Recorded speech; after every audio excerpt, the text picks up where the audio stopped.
আসসালামু আলাইকুম। ছেলেরা কি খাবার টাবার দেয় কিছু? দেয় না? ঠিক আছে, শুয়ে থাকেন শুয়ে থাকেন শুয়ে থাকেন শুয়ে থাকেন শুয়ে থাকেন শুয়ে থাকেন থাক থাক থাক, আসেন শুয়ে থাকেন।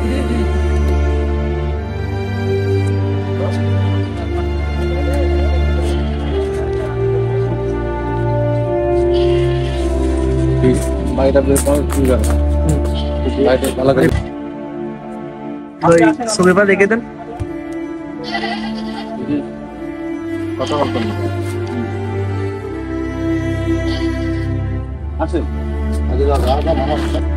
আমরা আজকে এসেছি যাত্রাপুর খাড়াশুনি গ্রামে, আমাদের এই মকসেদ চাচার বাড়িতে। মকসেদ চাচা একজন জীবন সংগ্রামী মানুষ। জীবন দশায় তিনি 5 ছেলে এবং 5 কন্যা সন্তানের জনক। তো উনি কৃষি কাজ করে এই সন্তানদেরকে লালন পালন করার চেষ্টা করেছে, বড় করেছে। তো আমরা ওনার কাছ থেকে শুনবো যে আসলে ওনার বর্তমান কিভাবে আর কি জীবনযাপন চলছে, এবং উনি ওনার সন্তানরা ওনাদেরকে কিছু মানে দেখছে কিনা বা কিভাবে আছে, এটা যেহেতু 10 সন্তান এবং ওনার স্ত্রী দীর্ঘদিন যাবৎ প্যারালাইসিসে হয়ে বিছনা ধরা পড়ে আছে। উনি নিজে এই এখানে রান্না বান্না করে, ওই চুলাটা একটু দেখাও, ওই যে হ্যাঁ, এখানে রান্না বান্না করেন এবং উনি সমস্ত দেখভাল আর কি উনি নিজেই করেন।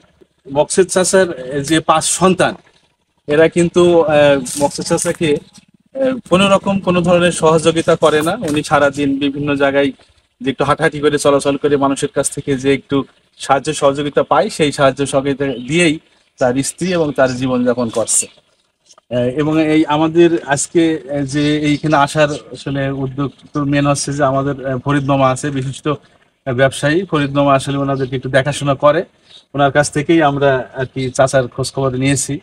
আর বিশেষ করে আজকে আমাদের শহীদ আছে, শহীদকে আপনারা অনেকেই চেনেন জানবেন যে শহীদ আসলে আমাদের ঝিনাইদহ কেন্দ্রীয় কবরস্থানে এই যে লাশ দাফন কাফনের সমস্ত আয়োজনও এমনিতেই করে থাকে, সেবামূলক একটা কাজ করে আসছে দীর্ঘদিন ধরে। তো ওর উদ্যোগেই আসলে আজকে আমরা মকসেদ চাচার বাসায় এই যে 1 বস্তা চাউল, আর 1 বস্তা চাউল এবং হচ্ছে যে কিছু বাজার আছে, এই তেল ডাউল আলু 1 মাসের বাজার আর কি আয়োজন করে তাকে উপহার হিসেবে দিবে আর কি। আমরা সেই জন্য এসেছি। আর আমরা যে মকসেদ চাচার যে 10 জন সন্তান থাকা অবস্থায়ও মকসেদ চাচা আজ হেঁটে হেঁটে মানুষের দুয়ারে যে সাহায্য সহযোগিতায় নিয়ে এইভাবে আর কি তার এই অসহায় স্ত্রীকে সে এখনো পর্যন্ত দেখে রাখছে আর কি। আমরা সেই জিনিসটা মকসেদ চাচার কাছ থেকেই শুনবো একটু।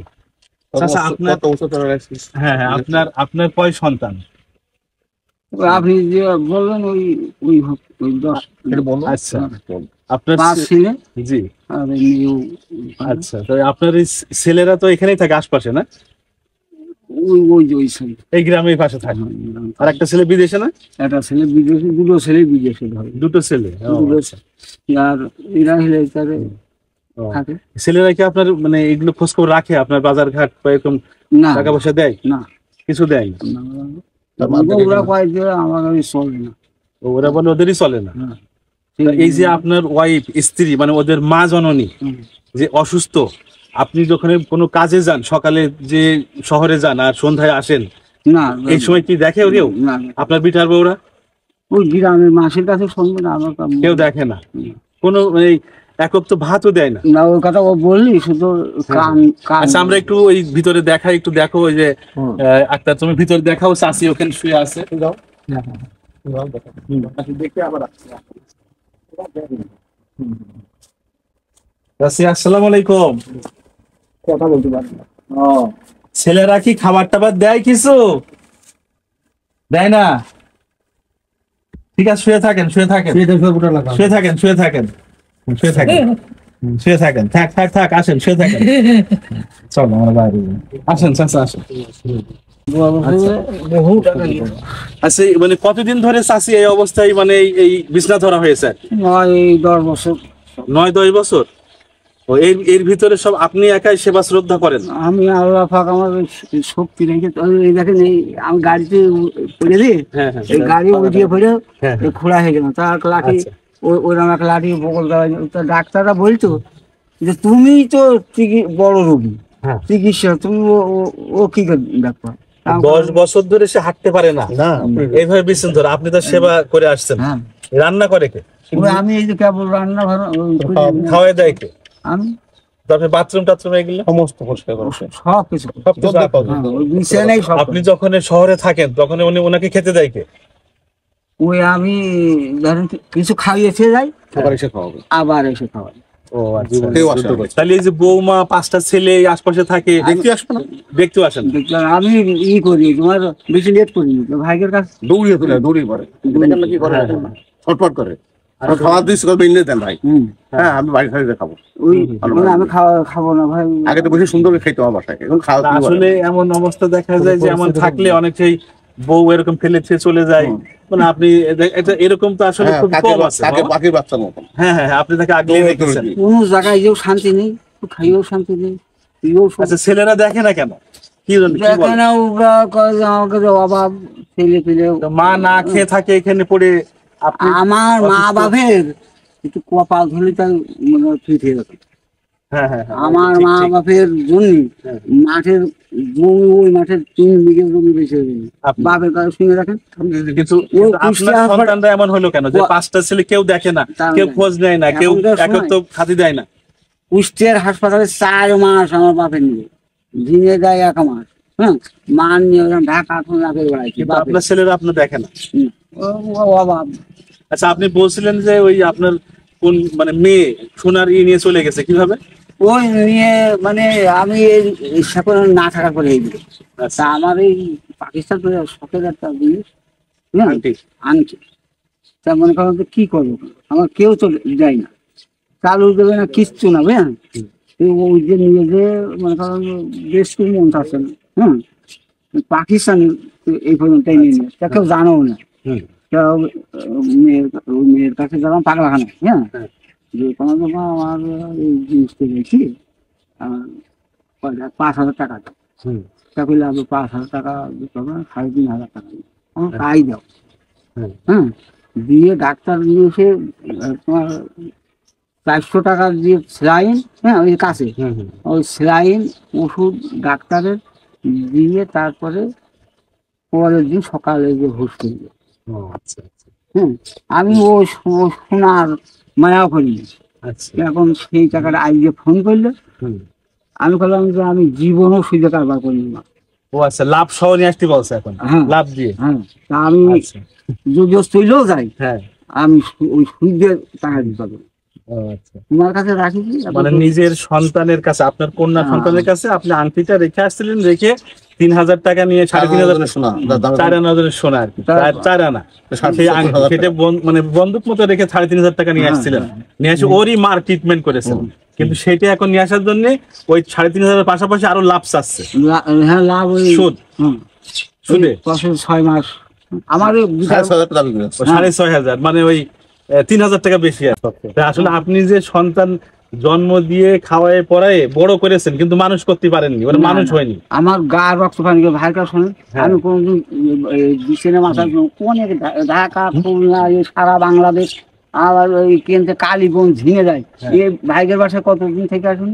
হ্যাঁ, কোনো সবকিছুতে সন্তানকে জন্য করেছেন। করেছি, কোন চাইনি নিয়ে এসে নিজে না খেয়ে আপনি আপনার বাপ মার জন্য আপনি 3 বিঘা জমি বিক্রি করে আপনি তাদের দেখেছেন, ট্রিটমেন্ট করেছেন। হ্যাঁ। আপনার সন্তানরা এমন হলো কেমন?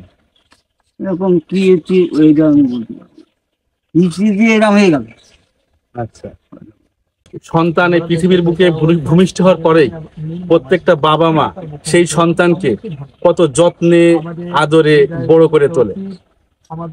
আমরা যখন এইভাবে বড় হয়ে বেড়ে উঠি আমাদেরও কিন্তু দায়িত্ব এরকম এরকম বাবা বৃদ্ধ মাকে ঠিক সেই রকম সেবা যত্ন করে দেখে রাখা।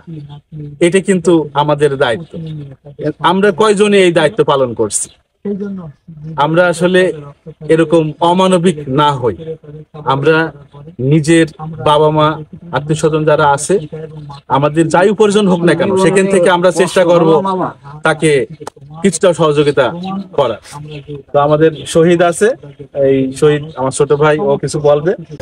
আসলে আমার কোনো কিছু বলার ভাষা নেই। আমি ওনাকে দেখে খুবই অবাক হয়ে গেছি যে 10 জ্যেষ্ঠী সন্তানের বাবা মা ওনারা, কিন্তু কেউ ওনাদেরকে দেখে না। এটা আসলে খুবই দুঃখজনক একটা ব্যাপার। আমি কখনোই কোনো সন্তানদের চাইবো না যে তারা বাপ মাকে দেখবে না বা এরকম করবে না, কারণ তারাও তো পৃথিবীতে জন্ম দিয়ে তাদেরকে নিয়ে আসছে আর কি। তাদের তো দায়িত্ব ছিল তাদেরকে দেখার জন্য।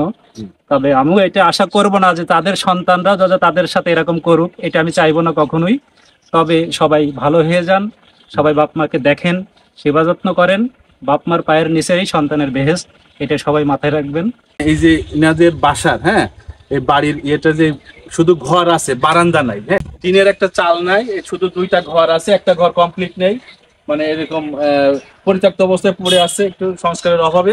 আর একটা বারান্দা লাগবে, একটা খাট লাগবে।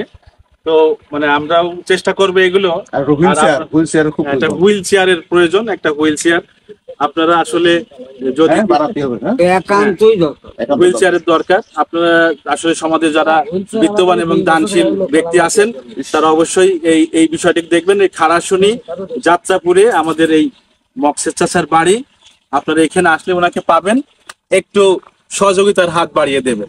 সবাইকে ধন্যবাদ। সালাম আলাইকুম। এই কাজে ধরতে হবে।